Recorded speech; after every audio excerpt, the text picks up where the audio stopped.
Hello everyone, this is Dr. Sunil Parab. I welcome you to Jcf Mrt, Group of Mumbai, India. We are in Department of Sanskrit, University of Mumbai, and in conversation with Dr. Ashok Aklujkar sir. Welcome sir. Thank you. Sir, my first question is regarding Sanskrit.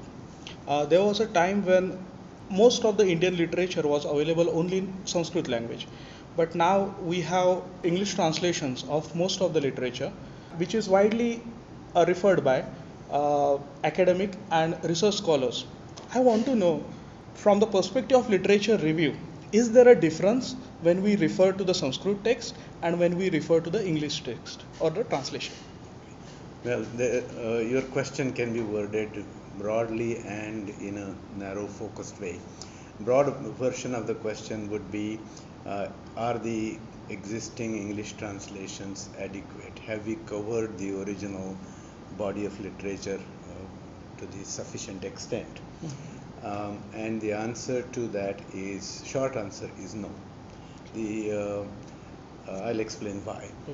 And this narrower version would be individual instances of translations and so on. Have the translations been done in such a way that we don't need to go back to the primary sources again? The answer to that question is, on the whole, again, no. Okay. Now, it is true that we have made considerable progress. The translations of Puranas, which were main mythological texts, they either were very few in the beginning of the 20th century, or they were done in Victorian type of English, which was difficult to follow for many ordinary readers of English.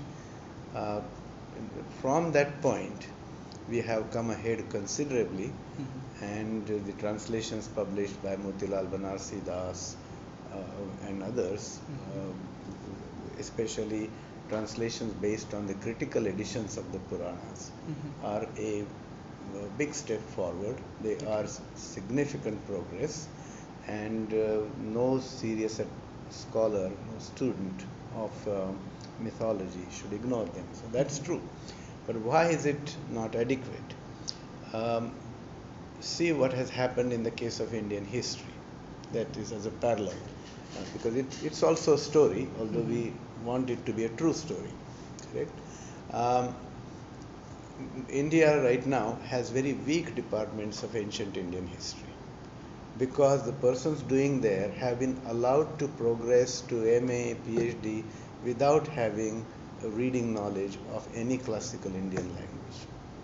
And they have depended on translations done in the 19th century, early 20th century.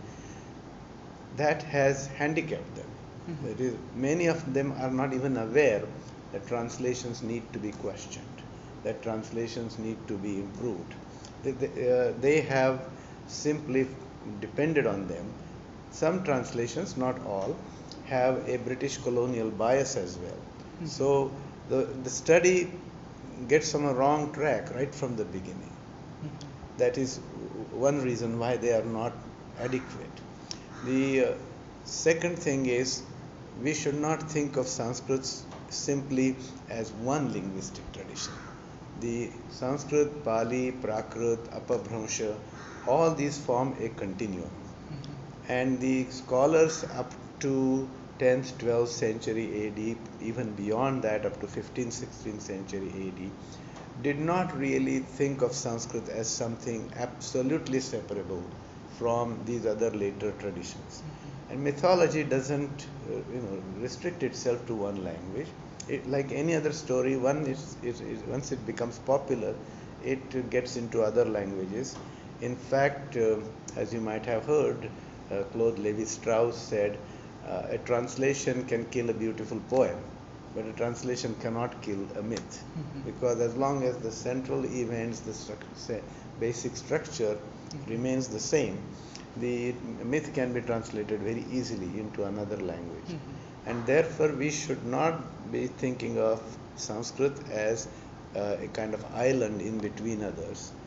It's really an island joined by several bridges to other languages, including Sri Lanka, tribal languages and others, including Southeast Asia, where Indian stories have been transmitted all the way up to Indonesia and to a smaller extent even Philippines. So yes, Sanskrit is the major part. Yes, Sanskrit has frequently the original story, but to interpret that story, we also need to know how it was understood in Indian history itself. Why should we privilege English translators or scholars from other countries and ignore the native, renderings, different renderings of the same story? They were scholars too, and in fact, it can be quite instructive to see how they took it and how modern scholars are taking it. So that's why my short answer might have sounded a little bit curt, but that is the truth. Okay. We have a huge price to pay if we do not keep the tradition of going back to the original sources again and again. In historical scholarship, of which mythological studies is a part, there is no last word as such. We simply keep on refining our understanding. We keep on enriching it because new ways of looking at the old material occur to us. And unless you are also thinking in terms of words of the original language, you miss many of these angles. That's why I would say that being complacent with the existing translations is not the right way. Another thing I would say is that when we say most of the literature has been translated, especially Puranas and epics like the Mahabharata, old ancient epics, not the relatively artificial epics of Kalidasa, Ashwaghosh, and so on, but works like the Mahabharata, which are similar in style, similar in language stage with the Puranas.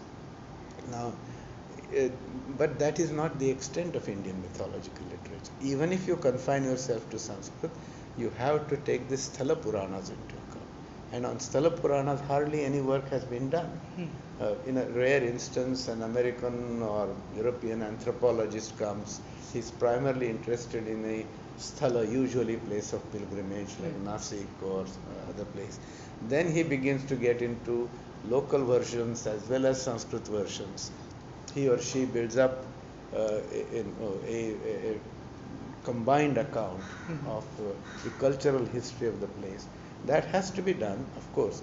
But here, the inadequacy of remaining content with Sanskrit translations is obvious in many cases. Also, the types of myths. That is, if you implicitly, when we say most of the relevant literature has been translated, implicitly we are confining myths only to stories. Yes, stories is probably the soul of myths and so on, but there are social myths, there are convention myths with which no elaborate story is associated, but we have to know them to the extent they are mentioned and with a brief mention of the story.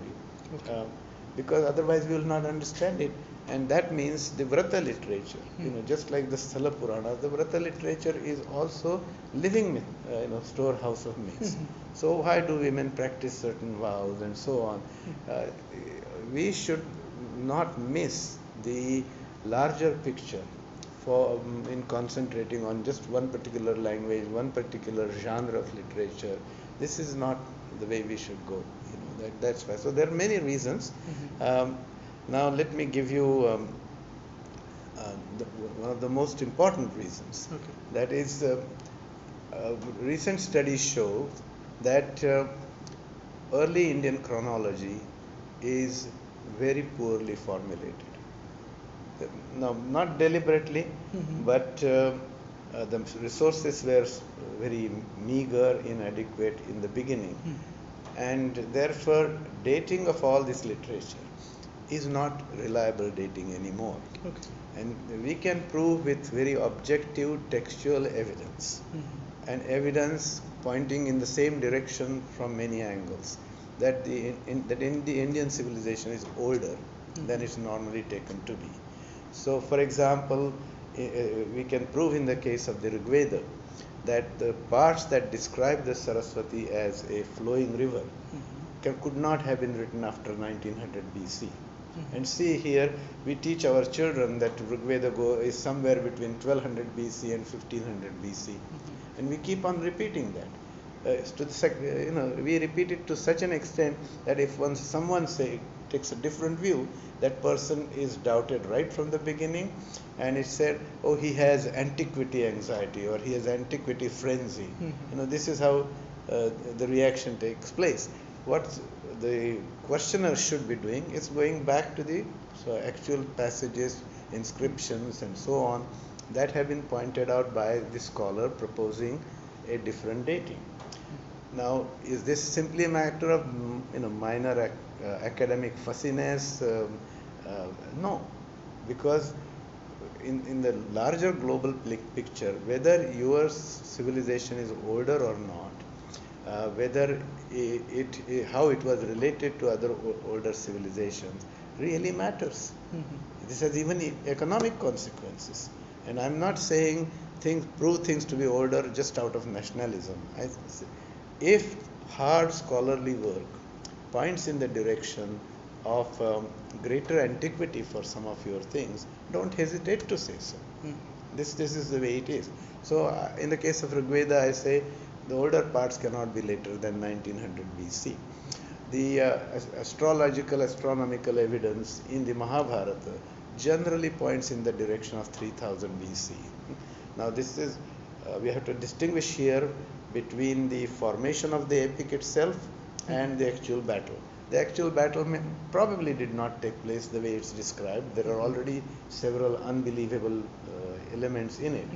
But the dating of the description, the dating of the Mahabharata text usually is done from 500 BC to about 3rd, 4th century AD. That is simply too late.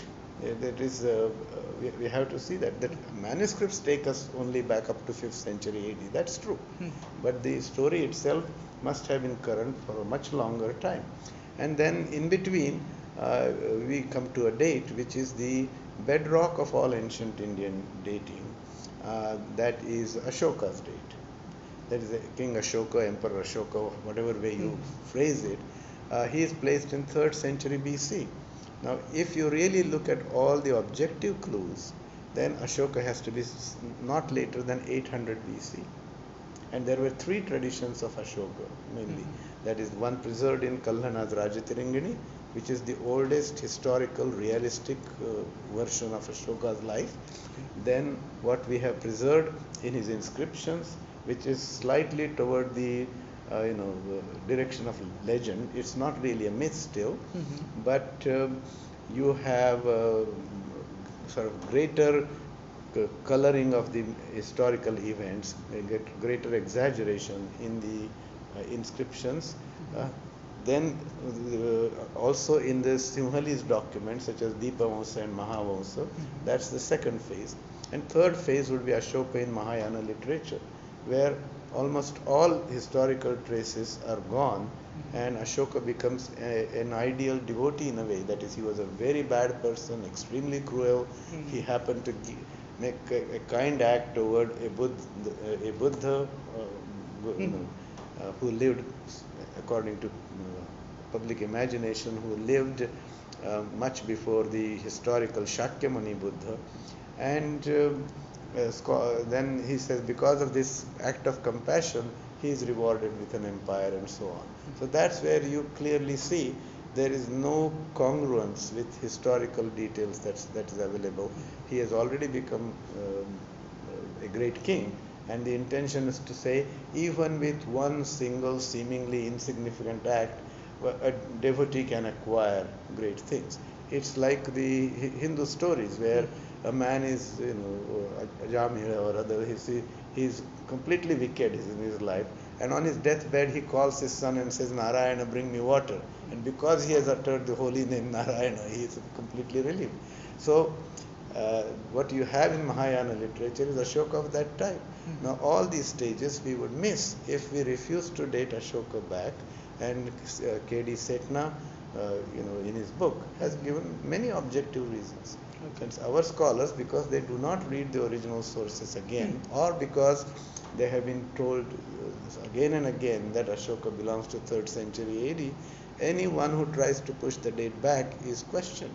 The proper course would have been, of course, to take Setna's arguments and point out which ones are valid and which ones are not invalid. Okay. That doesn't happen. And all this is a consequence of creating a generation of scholars who do not understand the importance of primary sources and who are not willing to go back to them. Sir, currently we are witnessing a trend of literature or the novels in which mythological characters are picked up and entirely new fiction is written. Also, mythological villains are being glorified and novels are being written from the perspective of villains. These trends are being widely accepted and popularized. What is your personal opinion about these trends? A tradition should always be doing that. There's nothing wrong with it. It's not just a matter of vague expressions like freedom of speech, but this is the very essence of the creativity of a tradition. Okay. And Indians are shying away on doing this, and if someone does it, that person is either marked for a great literary achievement or is denounced. This is the reactions the devout followers denounce that person, and some other literary critics, etc., who are basically secular, to use a simpler expression, they say, what a great creation. So this is what happens. Actually, there should be freedom for this. And the main reason we think this is a kind of problematic situation, or we need to note it specifically, is because we are doing our history mainly through newspapers. This is, and we go in the direction of hero worship a lot more than Western nations and other nations go. Hero worship occurs in every society. There are followers of Kennedy in the United States who think he could do no wrong. Correct? So that's there, but the extent to which one can go is becoming dangerous in India. We have made the mythology part of our religion. Correct. And this was not our way. The original tradition in Sanskrit, Prakrit, etc., is very liberal. They don't deny the other party the freedom to say new things. They don't. In fact, they admire great poetry. That is, Jain monks, for example, were so much detached from the world. Those who were really living, according to the ideals, but there was a large number of them. But they did not mind telling myths with lot of erotic details and other things, because they knew this was poetry, and poetry needs a different aesthetic. Poetry needs is a play good for human intelligence. It's a way of sharpening sensibilities of the society. So just as if they had a liberal view when they were actually practicing such a demanding religion themselves, why can't we have it? Just relax a little bit. That's one thing. And secondly, I would say this is not such a new thing as we think it to be. Why it strikes us? Because we have the press. Immediately 1,000 copies of something are produced. It's not like the manuscript age, where a book has to be laboriously produced and it spreads very slowly. Here, in one night's printing, you could reach 1,000 people or 2,000 people. And that's why it comes as a sort of wave that is overwhelming us. But it's not really that new. For example, the plays of Bhaswar, discovered in Kerala, the Mahabharata plays, they all have innovations. Urubhanga tries to show Duryodhana in a better light. So villain is shown as not all that bad. He has his good points, he has his principles, and so on. Similarly, in Pratima, Kaikeyi is shown as deliberately engineering Rama's banishment so that Ravana would be killed. So this is not new. Then gradually we have moved. Tagore was a great master of it. But although Tagore did not exactly change a villain into a hero, but he went into the hearts of minor Ramayana characters, Lakshmana's wife, Bharata's wife. What would their Ramayana have been? So this is a beginning. This is not actually making heroes or heroines out of them. But in one story, which is an absolutely remarkable story of Tagore, where Guru Gobind Singh's death is narrated. And Tagore has changed history by saying Guru Gobind Singh deliberately wants this his attendant to kill him. Okay. You see, now a fabulous story. And Tagore is, he is great as a poet, but I think he's even greater as a storyteller. And this is what is done. So this is progress. In Marathi, for example, you have the story of Ahalya narrated in different ways. That whoever was thought of as being done injustice to is ripe for this kind of treatment. Some novels on Maratha history, whether they do it justifiably or not, I'm no judge, because I don't read the historical documents of the Maratha period in the original. But narrating the life of Trimbak Chidengle in a different way, this is what a society needs. And if the author is taking too many liberties, the work flops. So we need not be worried about it. It should go ahead. And there are many other things. There's a beautiful story that I read. I don't know who the author is, but you will see that when reading the Mahabharata, we rightly see Ekalavya as a big crack in Drona's armor. That is, here is a Brahmin who sells his expertise for employment. Right? That's one thing. Although the Mahabharata makes quite a believable case by saying he has suffered from poverty too much, so his spirit ultimately breaks and he becomes someone's employee. And then he rules out Ekalavya because Ekalavya would be a better archer than Arjuna.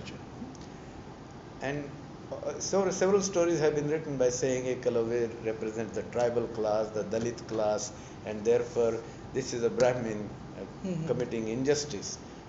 Those readings are fine too. I'm not against them. But I read a reading where Mahabharata war is taking place or has just taken place, and Ekalavya gets the news of it, and he hears that Drona abandoned his weapons after saying that Ashwatthama had been killed, and he's sitting there for almost motionless in his chariot, and then Drishtadyumna comes and cuts off Drona's head.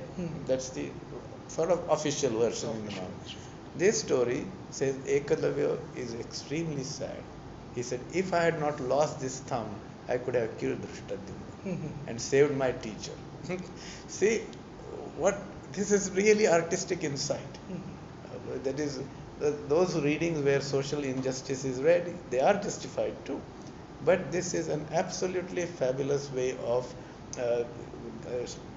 bringing two ends together. That something bad has happened in the Ekalavya's thumb being cut off, but Ekalavya is still a very devout student.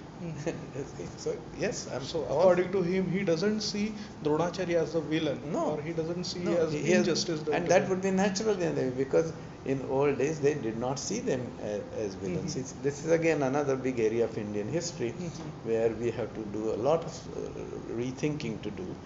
India's sociology is frequently the bad boy and whipped frequently, but it's not all that bad if you compare similar things in other parts of the world. But that's a larger topic. Let's leave aside.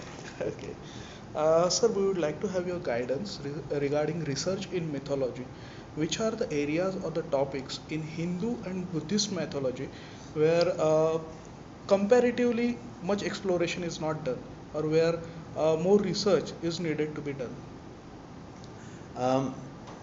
I will have to think about the latter part. I can't list the areas for you right away, but I will tell you where, in my view, the problem becomes difficult to handle. In the Buddhist tradition, the emphasis is on rationality from the beginning. That is at least how we have come to associate with it. The Buddha says, for example, don't get involved in things which are not available for direct testing. Whether the self lives after death or not. The avyakaraniya questions. That is what he says. And the one reason is just define your life, regulate your life with the questions you can answer. That is one thing. Later Buddhist tradition then formulates this principle very explicitly, saying tapat chedacha nikashat suvarnamiva pandita pariksha bhikshavo grahyam madvacho natu gauravat. That is, test even my sayings, my statements, just as you test gold. You heat it up, you cut it, you rub it against the touchstone, and then you say whether gold is genuine or not. The same way you should subject my statements to scrutiny. Now, in world history, this was an absolutely great pronouncement, and therefore we get the impression that only the Buddhist tradition was emphasizing a rational approach, objective approach to this extent. Actually, similar tendencies exist in a different configuration in Brahmanism, in Jainism, and so on. What has happened here, a kind of disjunction. Buddhism must have been originally meant for mendicants, sannyasins of one type or the other. But Buddhism had to make a compromise and admit the Gahapatis, the ordinary people. They were the economic backbone of the Buddhist community. They were to be turned into members of a civil society according to the Buddha. That's a big achievement. But once you move from a religion primarily meant for world renouncers to a religion meant for those who are still in the world, enjoying the world, and just want moderate degrees of renounce at the most. That is, they don't want to be spending a lot of money on just luxuries and so on. They will restrict their display of sensual pleasures and so on. And now when you do that, when that compromise takes place, the Buddhist mythology really begins. Okay. So inherent Buddhism does not have much scope for mythology. That's the problem. And you will see that at present most scholars of Buddhism think of it as an antithesis of Brahmanism right from the beginning. We have theories such as the Upanishads were an internal revolt against ritual-oriented Brahmanism, and Buddhism was an external revolt against it. Those are all, historically speaking, very weak positions. Okay. For several reasons, but the important thing is no religion rises out of a vacuum. So the Buddha could teach what he could teach because there were Brahmins, there were Shramanas of various colors, and there was Jainism and so on. That's why his contemporary audience should not be recast only in our imagination, because our imagination is tainted by modern tendencies, modern classifications, and so on. So there was a very rich background for what the Buddha did. A society never changes from one religion absolutely to another religion. It's true that converts are more radical than those who are following a particular religion for a long time. But still, converts cannot manage to shake off everything that they are. In no society this has happened. That is, Christians retain Jewish elements, Muslims retain Christian and Jewish elements. That's acknowledged in their own tradition. So same thing happens with Buddhism, and our historians should have this kind of larger view of things.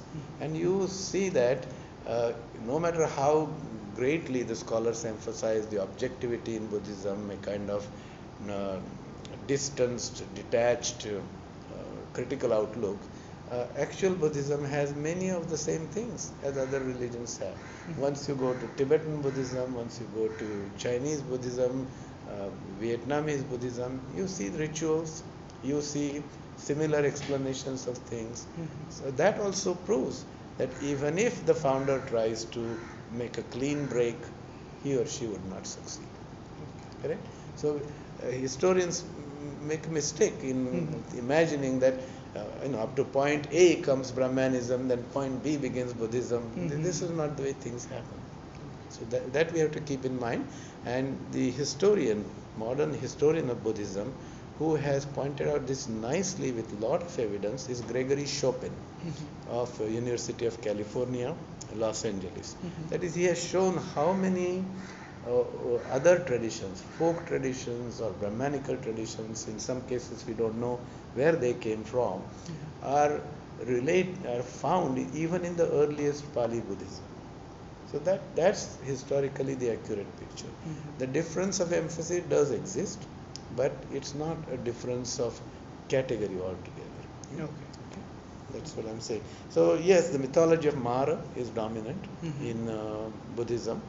That's why you see early Sanskrit Buddhist epics narrate the story of Mara, as in Ashok Buddha Charita.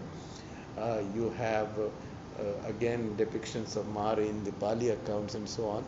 But to go beyond Mara, Buddhism and to some extent Jainism simply have to take Brahmanical, what we call Brahmanical deities. They may not be entirely Brahmanical.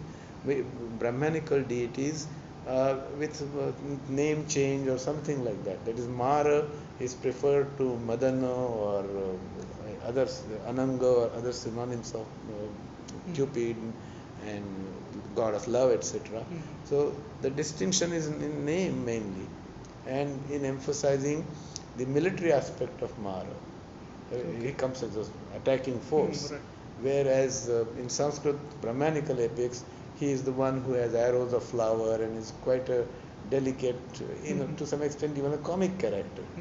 So this much of difference takes place, but the deities, whether it's Padmavati in Jainism or Tara in Buddhism and so on, these were shared by Brahmins, Buddhists, because they were part of a more distant past on which all these great traditions leaned. That's so much what it. So I can't give you a list, but I can see that it will definitely give us a direction. We should not expect an entirely different Buddhist mythology, because the Buddhist revolution was of a different kind. That's what. Sir, currently there are different courses in Sanskrit, Indian philosophy or Indian mythology all around the globe. Is there any difference in pattern of study in Indian courses and the courses being conducted abroad? There definitely is. That is, I have taught at both places, and the thing is, we don't make our students independent. That's the main thing. We should not give this pattern of teacher coming to the class and just giving ready-made translations. That pattern has to change. Students should be contributing through translations, through questions and so on. And in the West, this begins at a very early age. It's not really research in the usual sense, but they acquaint students with that kind of word. For example, when my children were in the 3rd or 4th grade, they were told to write on a topic by going to the public library. We have great public library, just as we have in a few places in Maharashtra too. So they were told, and all they had to do was to take the keywords, see the library catalog, and find out 1 or 2 books that inform them adequately about that particular area. So they would come with a list of books, they would have summaries written, they would have a sort of attempt at putting them in a logical sequence, and that was their research. But this has great psychological effect. They are not afraid of going in the stacks. They know the basic techniques of where the titles would be sufficient, where they will have to go by synonymous expressions, not just the exact title of a book. And the advantages of standing in the stack of a library, and you take the book you are looking for in your hand, but there are 5-10 other books which also call for your attention. This is a big psychological advantage, and the fear of research goes away. So that's what we have to start doing in all these courses. Any course I taught was never without student participation. In Sanskrit classes, it would be in the form of translation. In philosophy classes, I would actually stand in the middle of the class, and I would sometimes deliberately create groups of students and make them debate with each other. Acha. You know that because that's where they remain interested. They can contribute from their personal experiences and so on. But we should change. In all these courses that you mentioned, we have to involve the student more, and we have to never discourage a student by saying that's an absolutely wrong view or something like that. Okay, my reaction would be, you think so? Defend it. Okay. You know that is the before giving my judgment, and then they may come round to my view and say no, I was wrong and so on. But that is education also. That's what we have to do, I think. That's the basic thing. But there again depends on the in your question you did not refer to the level of the course. Now lecturing dwindles as the course level goes up. With my Ph.D. students, I would almost never have a lecture. I would say, okay, this is what you have written, your chapter. If the chapter has been submitted to me beforehand, I would have questions, and I would be asking them questions. Okay. That's how there's no lecture as such. But they are ready by that time. You know. So we should have not only a more friendly atmosphere, more open atmosphere, but we should adopt different strategies. And we should remember that if something is done with one's own hands, one remembers it much better than simply listening to someone and so on. That is what is to be done. Sir, currently through Joseph Campbell Foundation's Mythological Roundtable, we are collaborating with 60 groups of mythology scholars across the globe. Do you think the similar collaboration can take place between students or teachers of mythology academic institutes such as the Oxford Center of Hindu Studies and Sanskrit Department, University of Mumbai? Yes, it can take place. In fact, it's mainly a question of geographical difficulty. Young people are very much interested in meeting students from other institutions. So it's a question of planning. It's a question of first doing it in the country itself, and of course if part of the country happens to be nearer to another country, you can have international collaboration also. Depends on the realities of the situation, economics and geography in particular of the situation. In North America particularly, graduate students establish their own unions. Okay. I mean unions not in the sense of labor unions, but they have a notional group on paper. And so, for example, California has a number of universities. So graduate students in University of California, Berkeley, will say, okay, we are holding a meeting of graduate students reading papers at Los Angeles. So the University of Los Angeles students would participate. Similarly, all the other campuses of the University of California will participate. And so it can be done. The universities provide nominal funds. The students make arrangements to spend a night or two in each other's houses. That's the way it can be done. It doesn't have to be expensive hotel arrangement all the time. Between the University of British Columbia, where I spent most of my life, and the University of Washington, Seattle, the distance is only 120 miles. It can be covered in 2.5 hours.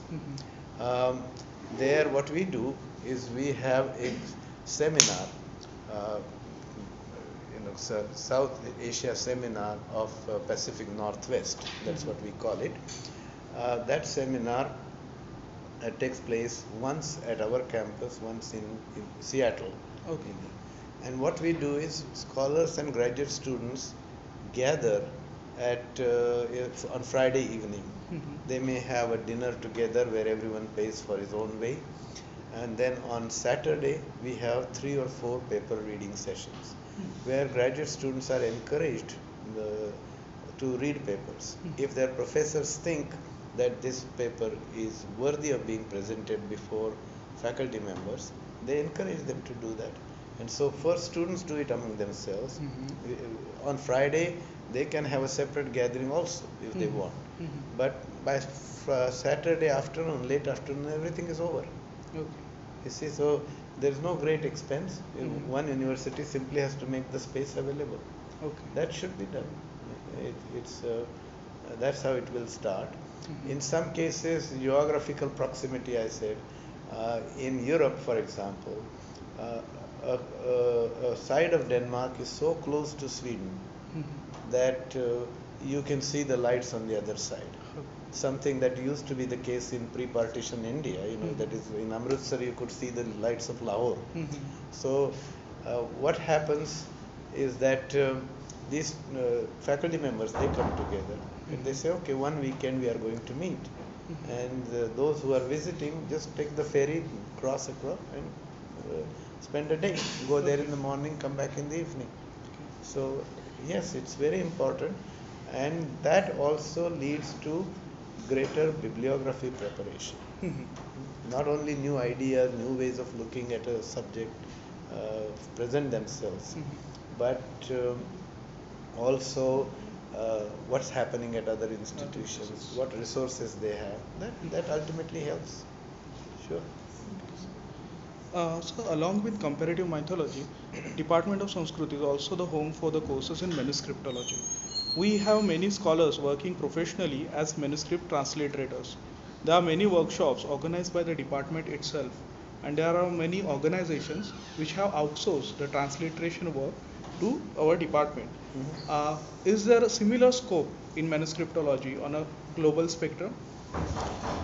Definitely, but because we are not valuing our heritage, the number of Indian scholars active is not very different from number of outside scholars, because we have fewer students on the whole, but we have quality students, and therefore at certain stage in life they would say, we have to see what the manuscripts actually look like, we have to study them.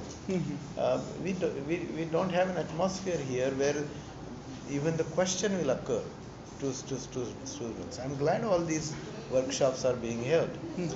Their content needs to be different, in the sense the teachers who have been trained in the last 50, 60 years have to expand their horizons. They are not best equipped for this. You can see that there was a scholar at Aligarh Muslim University, Professor S.R. Sharma, Shri Ramalu Sharma.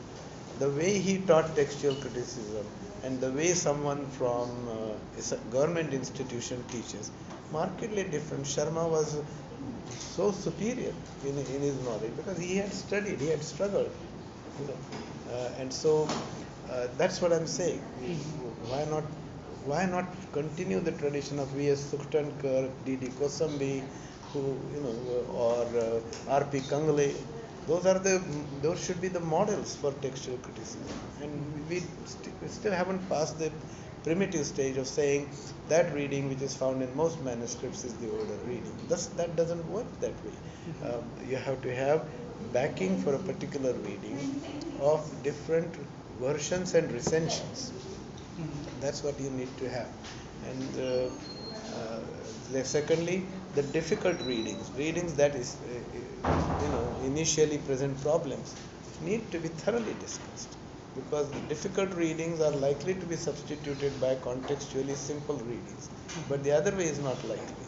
So if you have a difficult reading, unusual reading, you should have the skills to look in different directions, to consult works of a different type and dictionaries of a different type. Do it. So that's where we have to do. Manuscriptology is the very basic foundation of this field, and because we have faculty members who are serving on various committees and who haven't really done manuscript work of any kind. That is, I have personally tried to do it, not because I'm very good at it, but because I want to save manuscripts. So I have traveled through Kerala, I have traveled through other parts. Wherever I could save manuscripts, I have done so.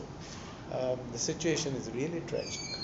Every day an important manuscript is being lost in India. So We have to prepare people to,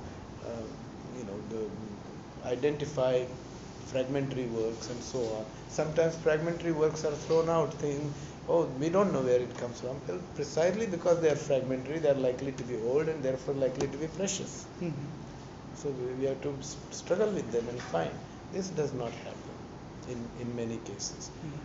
And the government of India in 1972, I had said, create vans, let them go to every place, every taluka place, every district place, announce in local newspapers and over the bullhorns, that the van is going to be in your neighborhood. If you have any important document, bring them, we'll photocopy them and we'll return the original to you. Still this has not been done. In Indira Gandhi, the National Mission for Manuscript doesn't go for uncatalogued manuscript. They go to the established institutions, follow their catalog and microfilm.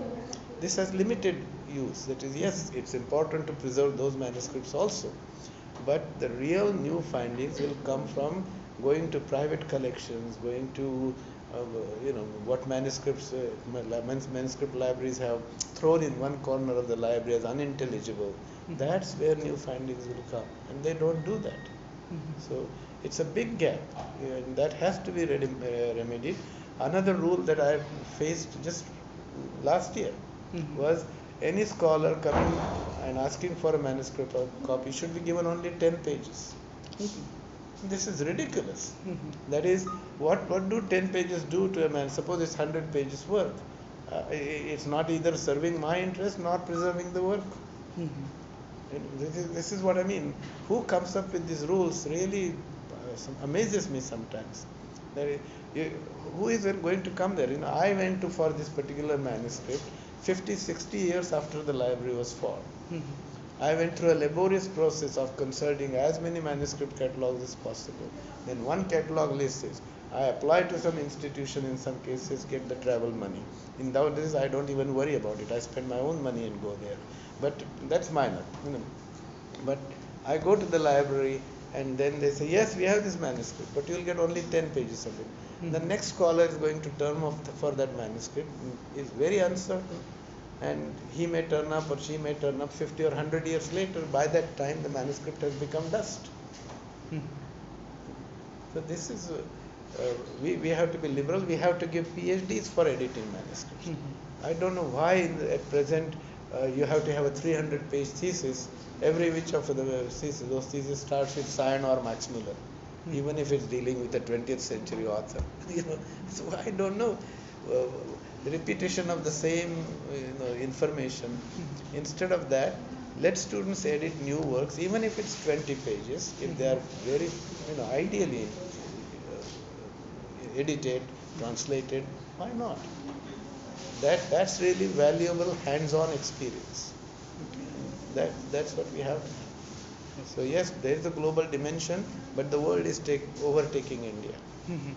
The kind of quality work that is done in Hamburg, in Tokyo, in Kyoto, in Pondicherry by the French Institute, generally speaking, don't overgeneralize my statement. Generally speaking, Indian work doesn't even come close to that. Okay. And there's no reason why that should be the situation. The resources are here. We have intelligent students. We have to train them and change these silly rules. Because a new conclusion doesn't have to be only in the form of proving someone right or wrong in interpretation. It can be in the form of preserving a relatively minor work that provides a link between the great works. And what matters is not the outcome. What matters is really the journey toward that outcome, the actual training a student gives. That student will never be diffident. Even if he or she has edited only 20 pages, that the confidence that comes from it is not going to come from copying 10 pages of Max Muller and 5 pages of Sion. That's what it is.